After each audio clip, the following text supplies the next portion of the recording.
गोरी रहनी मजबूर हो,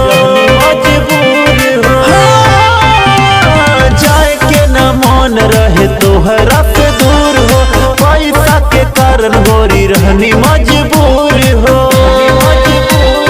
नहीं जे कमाइब त कहाँ से खियाइब, करब याद तोहे हरदम।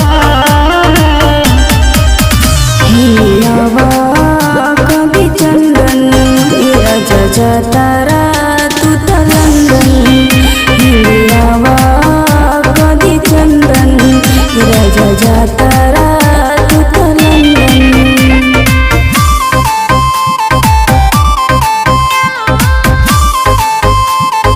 Music by Mukesh Murari.